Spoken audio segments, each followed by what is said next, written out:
Dengue से बचने के क्या उपाय होते हैं। डेंगू का बुखार काफ़ी कॉमन हो जाता है इंडिया में। जुलाई, अगस्त, सितंबर, अक्टूबर, ये 4 महीने बारिश के समय में, रेनी सीजन में। तो कैसे बचना है, क्या किया जाए। अब डेंगू के साथ समस्या क्या है कि इसकी कोई वैक्सीन नहीं है। डेंगू की कोई वैक्सीन नहीं आती कि इससे बचाव हो जाए, मतलब इस डेंगू से बचाव हो जाए। और कोई दवा भी नहीं आती, एंटीवायरल दवा भी नहीं है। क्या है, वायरस से इन्फेक्शन होता है। डेंगू वायरस होता है, इसके 2-3 तरह के स्ट्रेन होते हैं। तो ये वायरल इन्फेक्शन है, तो ना तो कोई वैक्सीन है और ना ही कोई एंटीवायरल दवा है, इसलिए ये इतना खतरनाक हो जाता है। और होता क्या है, ये फैलता बहुत तेजी से है। डेंगू वायरस बहुत तेजी से फैलता है। तो अब बात आ जाती है कि कैसे बचाया है, क्या तरीका है। तो बचने का सिर्फ और सिर्फ एक ही तरीका है कि मच्छर होता है, एक व्यक्ति से डेंगू के वायरस को दूसरे व्यक्ति के शरीर में पहुंचाता है। तो मच्छर जो लिंक है वो कॉमन है। अगर अपन उस मच्छर से बच जाए तो इस डेंगू से बच सकते हैं। तो मच्छर से कब बचना है, जब आपको लगे कि आपके गली मोहल्ले शहर में अब डेंगू का प्रकोप चालू हो गया है, जो कि बारिश के महीने में होता है। डेंगू शहरों में ही मोस्टली होता है, या अब धीरे धीरे कस्बों तक फैलने लगा है। पर मोस्टली बड़े शहरों में पहले था, अब छोटे शहरों में आया 2-4 साल पहले। अब हल्का कस्बों में भी आ जाता है, लेकिन अपने को पता चल जाता है कि अब डेंगू होने लगा है। उस समय अपने को मच्छर से बचना है। ये होता है एडीज एजिप्टी, जो कि दिन में काटता है, सुबह शाम ज्यादा काटता है। ये रात वाला मच्छर नहीं है। और ये मच्छर साफ पानी में रहता है। लोग क्या कंफ्यूजन रहता है कि गंदे पानी में रहता होगा, गंदे नाले की सफाई कराते हैं, नालियों की। एक्चुअली आपके जो घर है ना, उसमें जो कूलर में पानी भरा है, बाहर भरा हुआ है, बर्तन में रखा हुआ है, गमले में भरा हुआ है, उसमें ये मच्छर रहता है। तो उसको साफ करना है। और मच्छर से बचने के लिए मॉस्किटो रिपेलेंट आती हैं, अगरबत्तियां आती हैं, कुछ कॉइल्स आते हैं, कपड़े में लगाने के लिए आता है, फुल वहां का कपड़ा पहने। इस तरह से अपने को बचाव करना होता है, खुद को भी और घर के सारे सदस्यों को। और यही एकमात्र तरीका है कि मॉस्किटो बाइट से रोकना है और खुद को प्रोटेक्शन रखना है। जैसे कि किसी के घर में अगर डेंगू का पेशेंट है और उस घर में मच्छर होगा तो वो काट काट के सब घर वालों को फैला देगा। अब लोग क्या है, क्वेश्चन पूछते हैं कि एक घर में 10 लोग थे,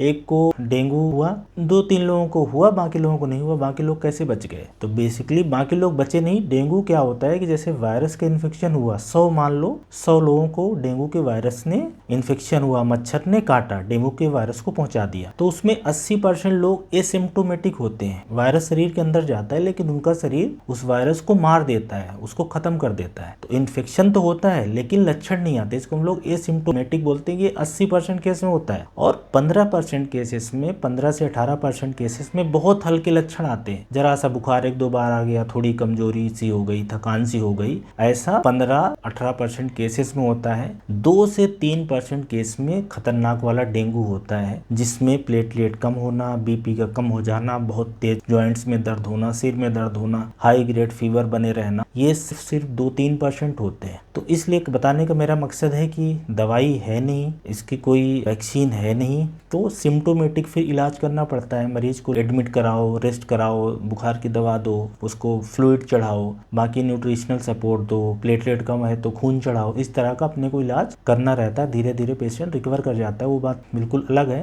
पर अगर अपन मच्छर से बच जाए तो इस डेंगू से बच सकते हैं, स्पेशली जब अपने को पता चल जाए कि अपने शहर में डेंगू आ गया है। अब होता क्या है कि मच्छर ने आज काटा और लक्षण थोड़े दिन बाद आते हैं, जिसको हम लोग इंक्यूबेशन पीरियड बोलते हैं। ये थोड़ा लंबा हो सकता है। मच्छर काटने से लक्षण आने का समय मतलब आप समझेंगे 3 दिन से लेके 13 दिन के बीच तक हो सकता है। तो अगर किसी को लक्षण आ रहा है डेंगू का, तो हो सकता है उसको 10 दिन पहले या 1 हफ्ते पहले मच्छर ने काटा हो। बताने का मेरा मकसद ये है कि अगर आप डेंगू से बचना चाह रहे हैं तो मच्छर काटने से बचें। जो एडीज मच्छर होता है, जो वायरस को एक व्यक्ति से दूसरे व्यक्ति को फैलाता है, तभी होगा। और ये भी चीज रखें कि ऐसा नहीं कि मच्छर काटेगा तो डेंगू हो जाएगा। वो तभी होगा जब किसी व्यक्ति से वो डेंगू का वायरस लेगा, तभी दूसरे को कर पाएगा। ऐसा नहीं कि बस मच्छर काटते जाएगा तो डेंगू फैलता जाएगा। डेंगू तभी फैलेगा जब कोई पेशेंट हो, उसको एक मच्छर काटेगा, उससे उसका वायरस लेगा और दूसरे में, इस तरीके से। तो आप इस मच्छर से ही आपको बचना है। और मच्छर से बचने के कई तरह के तरीके होते हैं, वो मैंने बता दिया, और वो आपको भी पता होगा। तो वो सारी चीजें आपको फॉलो करनी चाहिए। डेंगू